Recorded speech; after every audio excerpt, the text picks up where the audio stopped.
Silence! Hi guys, this is James from CVG and I'm here today joined by Matt. Hello Matt. Hello. And we are here to do the review of Assassin's Creed 4 Black Flags. Matt, we should say up front, the footage you're seeing on screen is from the 360 version, but you played the next gen version for this review. That's right, PS4 version. PS4 version. Okay, so this is just going to be about the single player of the game because when you reviewed it you didn't get a chance to have a go at the multiplayer, so right. All of this stuff relates to the single player, but it's the 6th major entry in the Assassin's Creed franchise. That's right.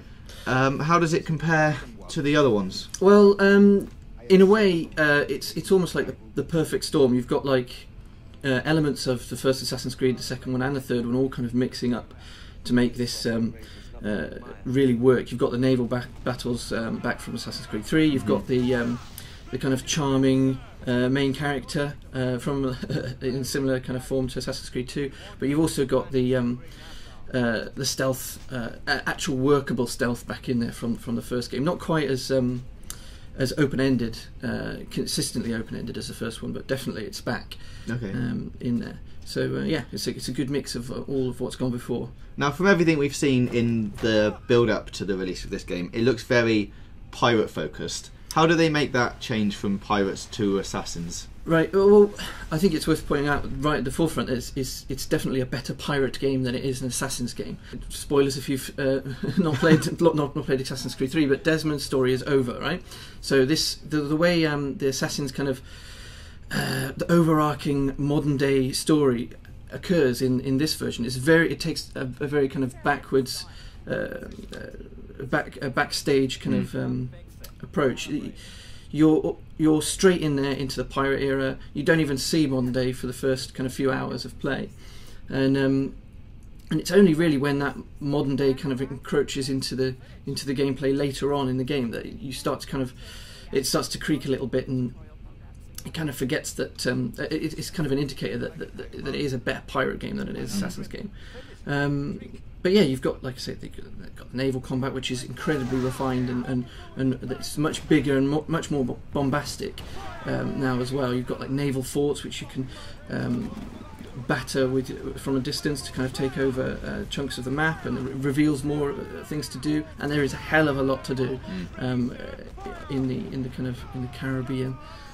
So let's talk about the boat a little bit. You've likened it to being almost like a second character in the game. It's a thing that is with you throughout the game, and you can upgrade it, and it's basically your way of getting around the map. I will point out it's a ship, not a boat. Sorry, right, yes. That's one of the things that Edward Kenway points out quite a lot, that it is a ship, not a boat. So if you're playing through the game, so the reason why it's such an important element is that you spend so much time on it as well. And it's through the jackdaw that you approach the whole world. So previously you would run from one location to another. It's kind of like the perfect version of the open world section of Assassin's Creed 1, the first Assassin's Creed, where you'd get on a horse and go from one town to another. Yeah. But you would just ride in a straight line from one place to the other, and all the rest was just scenery or distractions or whatever. In Black Flag, though, once you're on your ship and you're going from one place to the other, it's, unless you're using the fast travel system, which I almost recommend you don't use, if you're sailing from one place to another, you're endlessly distracted by content which you want to see and you want to do, and it's all, almost all, incredibly fun. Which is, I guess, they've taken from like the likes of Far Cry. Obviously another Ubisoft game that had loads of other distractions. Yeah, you can see things bleeding through, I think, all Ubisoft titles now, but the difference with Black Flag is I reviewed Blacklist, Splinter Cell Blacklist before, and one of the problems I had with it was that it was losing its identity a little bit, because you had things from other Ubisoft games bleeding in, and it didn't quite feel like a proper Splinter Cell experience. With Black Flag, it retains that Assassin's Creed experience, but it has its own identity thanks to this pirate theme as well. And in terms of the ship, it can do. You've got like boarding aspects of boarding other people's ships. Boarding's incredible. That's one of the kind of things that, especially if you're playing it on a next-gen console, it's just going to blow you away. The fact that it's seamless, but that so much is happening at the same time, and you'll have like two two boats, I said ships, two ships, like bobbing in the ocean, like next to each other. You'll be jumping from one to the other, and just technically, it's an incredible achievement from Ubisoft. And the point of attacking other people's ships is to like assassinate their captain and loot their stuff, right? Yeah, but I mean, each ship that you approach, you very quickly kind of learn which ships you can approach, which ones you can't. You have a spyglass in the game, so you can actually you can have that information displayed on screen for you. But you can tell just by looking eventually that, okay, that's a man of war. I don't want to go near that for the time being. And bigger ships will have different objectives as well for when you do board them. So you might need to assassinate some of the officers on the ship, or you might need to destroy some cargo or take down their flag to bring down their crew morale before you take their loot. And it's not all about attacking ships. You can avoid them if you want. When I've been playing it a bit, I saw on the radar they have sort of like a cone of vision, a bit like sort of GTA's police cone. But The more ships you attack, you can gain almost like a wanted level as well. So generally, if you're kind of incognito, just sailing around, you won't have too much of a problem. But there will be areas where, like I say, you're almost gear gated. It'll say like you don't really want to go over this way quite yet. You're not quite ready for it. So there'll be ships there with these cones of vision, just to kind of keep you from exploring the world too quickly. All right, and then so let's move on to off the ship. I've seen you talk about sort of the stealth elements of it and how it's less handholdy than like AC3. You think it's an improvement? Yeah, I certainly do. I think I should point out that the stealth works in two ways almost. You'll have like a very linear portion of the game, which is especially towards the latter half of the main story missions. But then you'll have stealth missions that are littered around the world map anyway through these things called plantations, which are essentially big open areas with guards walking around. One of them has a key to a warehouse, and you've got to get it off him and loot this warehouse. And when you approach them, it's just there's the plantation. Go for it. Do whatever you think you can to get that key, which is great. And when you fail, you get spotted. You run away. You hide. You wait for it all to calm down and come back. Right. Some of the main storyline missions don't necessarily do that. They'll say, okay, you failed. You've been spotted.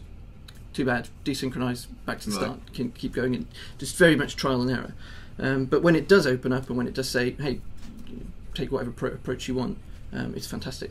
And there are still, we should talk about, there's still a couple of things that are slightly not quite as good as everything else in the game. You talk about the eavesdropping missions that are still a little bit annoying and tailing people and stuff. They're still in there, but not as much. Yeah, when they are in there as well, they tend to be well, there's two or three instances where they're really, really annoying.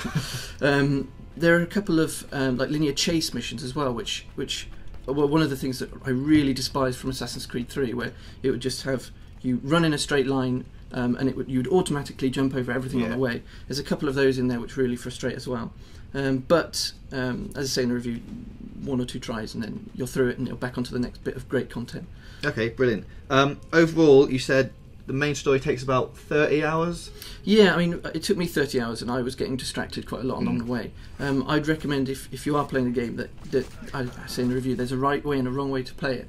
The wrong way would be to just muscle straight through the single-player story missions and just experience it that way, which I think is what a lot of people did with Assassin's Creed 3, and missing out on a hell of a lot of the content outside of the single-player missions. But there's so much world here, which and because you're not necessarily dragged through all of it on the way through the main storyline, it's worth just taking your time with it and just exploring. I mean, there's so much content there to I mean, if you're getting one game for your next gen console, this is incredible value for money.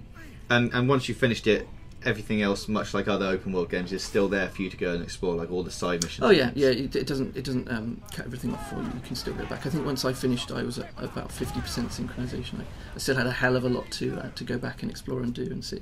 So you played this on PS4, as we said at the beginning. In terms of its comparisons to the current gen PS3 360 versions, how does it match up on one or the other? Okay, so in terms of content, it's all still there. You're playing through the same locations, the same characters, the same content is there. It's just that it's very clearly scaled back.